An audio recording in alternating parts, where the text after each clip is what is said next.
Welcome back to the AR-15 barrel series. Today we'll be going over a 12-inch LMT 5.56 piston barrel that was generously loaned to the channel by Roy of Weapon Outfitters. So a big thank you to him for making this possible. In this video, we'll quickly go over the specs, inspect the barrel to see what we're starting with, and then head to the range to shoot some 30-shot groups. Okay, starting out with the specs, this barrel does have a few unique things about it. First off, this barrel is proprietary and only able to be mounted in an LMT upper receiver, which is standard for LMT stuff. Also, it's 12 inches in length, and most other manufacturers would seem to offer a 11.5 or 12.5 barrels, so the length is a little bit out of the ordinary. The barrel also comes as an assembly with the LMT selectable gas block, operating rod, and installed A2 flash hider. Also, this barrel is cryogenically treated for long-term durability. Other than that, the barrel is pretty standard for what it is. It's made from 4150 chromoly vanadium steel and has a chrome lined bore, 5.56 NATO chamber, 1:7 twist, and a phosphate coated exterior. Moving on to the inspection, we'll start out with some gauging. Here is the throat gauge, and this barrel is starting out at a 2 on this gauge, which is within the normal range for a new barrel. Moving on to the chamber dimension gauge, the gauge does not stick inside the throat or chamber, so this barrel passes. Next up is headspace, which we will check with a new stripped JP bolt and 4-screw headspace gauges, starting with a 5.56 NATO minimum headspace gauge, and the barrel passes. Next, we have a 223 no-go gauge, and this bolt is able to close on the no-go gauge. So we will move on to the 223 field gauge, and the bolt is not able to close on the field gauge. So this means that the barrel is closer to the middle of the acceptable range of headspace for a 5.56 NATO chamber. Next up, here is the measurement of the barrel extension, and here it is in comparison to everything else that I've measured on the channel so far. So the LMT is coming in with a little bit smaller diameter than average. Next up, we'll use my Tesla borescope that was provided by Tesla to get a look inside the barrel. Starting out looking at the walls of the chrome-lined chamber, and there isn't really anything remarkable to look at. Everything looks to be as expected. And next, here's a spin around the neck of the chamber. You can see some interesting looking marks at the lower part of the neck. I don't think those will cause any issue, but they're interesting to look at. And here we are moving up to the throat. Almost everything looks pretty good. You can see some slight texturing on the chrome. Not sure if it's me just being picky, but it's probably fine. And everything else looks pretty consistent. Anyway, here's a look at the gas port. And everything looks fine to me. No concerns here. And here's a spin around the rifling. And everything looks good here. And here's a peek at the crown. Things look pretty good here. The cut looks pretty clean. And I don't know if this is necessarily going to cause an issue, but it looks like there's a bit of deformation near the edge of the rifling lands. The light catches it just a little bit differently, and it's kind of hard to tell exactly what's going on there. But I guess we'll see how things turn out in the groups. Anyway, we'll go over the shooting setup and then do some shooting. The barrel was fit into an LMT MRP-L upper receiver with screws torqued at 140 inch-pounds. Barrel break-in is not mentioned on the LMT website or operation and safety manual, so no barrel break-in was performed.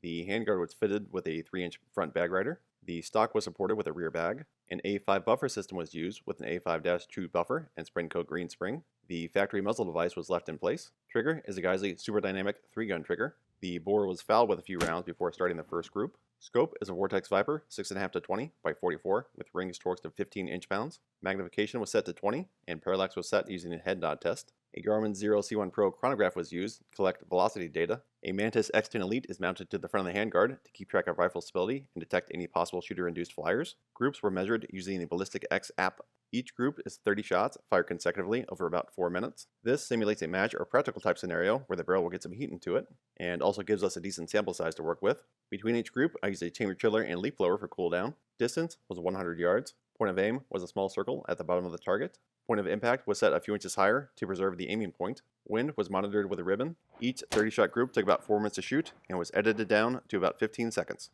Today I'll be shooting 3 groups. First is Winchester 55 grain M193. Second will be AAC's 77 grain OTM. This is the older 2700 foot per second marked box. And last, I'll be shooting IMI 77 grain Razor Core. And before we get started, for your reference, here is the best 30-shot group that I've shot with an A-15 on video so far. It was with a Sons of Liberty Gunworks SBR barrel shooting Hornady 73 grain ELD match. And also, Ben Belkin of Jack Wolf Knives allowed me the opportunity to shoot his custom bolt action from Phoenix Custom Rifles. And here are 3 10-shot groups from that rifle. Alright, with that out of the way, let's do it.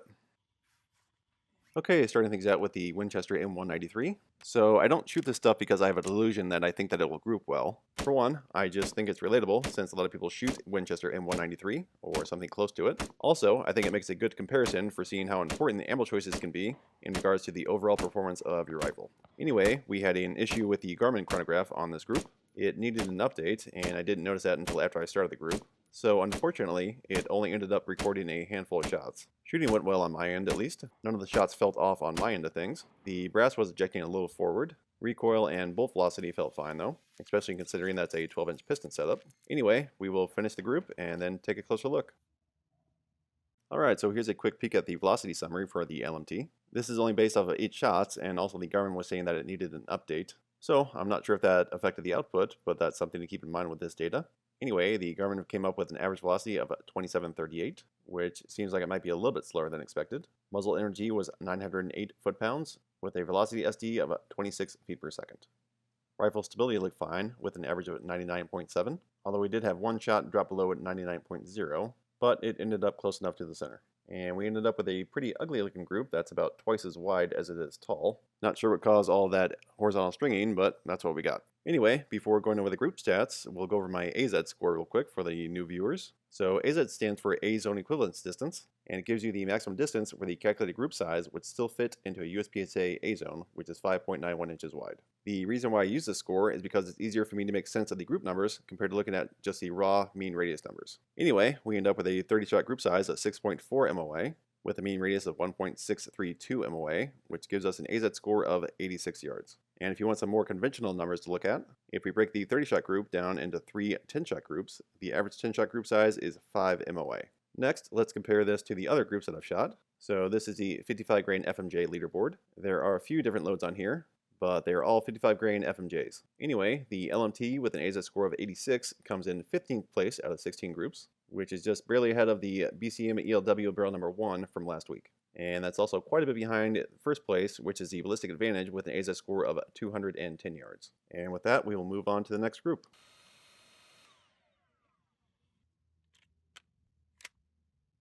Okay, next up is the AAC 77 grain OTM. This is the older SKU with the 2700 foot per second rating on the box. To my knowledge, this specific ammo is on hold from AAC due to a powder shortage and has been replaced with a new SKU that is rated at 2550 feet per second. I bought this ammo back in March, so we'll see how it goes. Anyway, shooting felt pretty good on my end. The Garmin picked up all 30 shots with this group, so that was helpful.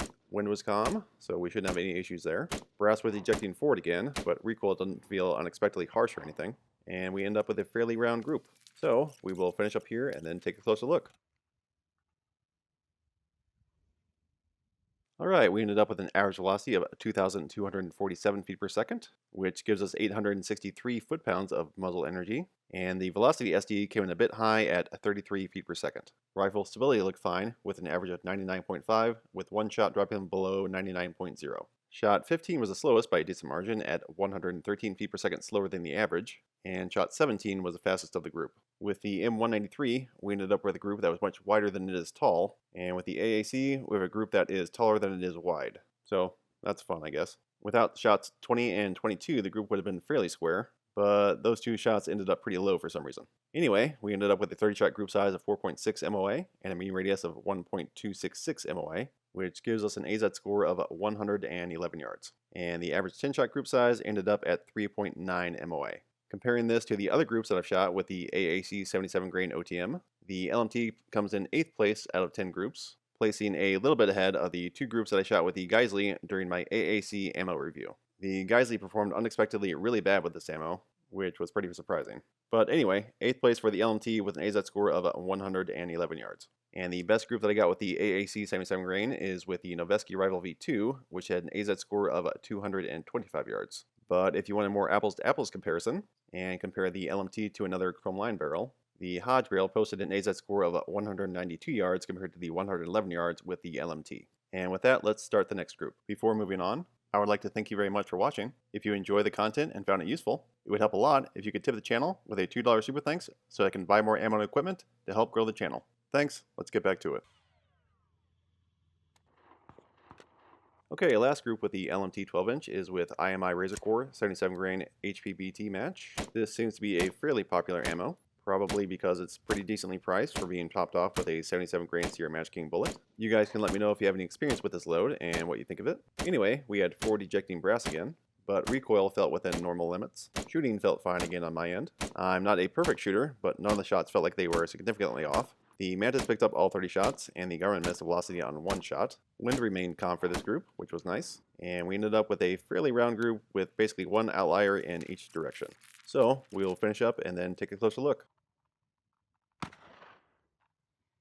Okay, average velocity for the IMI 77 grain Razor Core out of the 12-inch LMT is 2,457 feet per second, which gives us 1,032 foot-pounds of muzzle energy, and the velocity standard deviation wasn't too bad at 25 feet per second. Rifle stability looked fine with an average of 99.6. Shot number 5 was the slowest, and shot 25 was the fastest. And we ended up with a mostly round group with basically an outlier in every direction.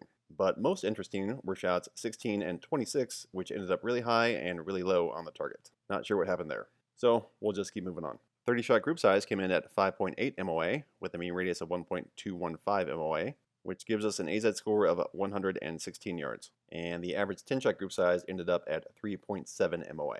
We have 5 other groups with the IMI Razor Core to compare to, and the LMT comes in last place with its A-ZED score of 116 yards compared to the CLE Bartline in first place with an A-ZED score of 262 yards. And again, if you want a more even comparison for the LMT against another chrome line barrel, the best on this leaderboard is the old school Centurion with an A-ZED score of 202 yards. And here are the overall results for the LMT 12-inch piston barrel. There are a couple interesting things to look at here. So the IMI Razor Core had the best A-ZED score, but it was only 5 yards better than the AAC. And then looking at the velocities, both the IMI and AAC are pushing 77 grain projectiles, but the IMI is over 200 feet per second faster than the AAC, and that's a pretty decent amount faster. And you can also see that in the muzzle energy, with the IMI at 1,032 foot-pounds compared to the 863 foot-pounds of the AAC. Of course, keep in mind that I am not a perfect shooter, and that all of these groups could probably be at least a little bit better. Also, I didn't shoot any real premium grade ammo like Federal Gold Medal or something in that tier, which would have been neat to see, but this is what I got for today. We're also talking about a 12-inch piston AR barrel, so being able to shoot the tightest groups at 100 yards with premium tier ammo might not be the highest priority with this barrel. Of course, your individual use case and standards will determine what you might need out of your setup. Anyway, again, a big thank you to Roy at Weapon Outfitters for loaning me the barrel and upper for this video. And there will be another LMT video coming in a few weeks or maybe a little bit longer. Roy also loaned me a 14.5 piston barrel. So we'll get to see what I can do with that as well. I think that'll do it for now. I'll see you next time. Later.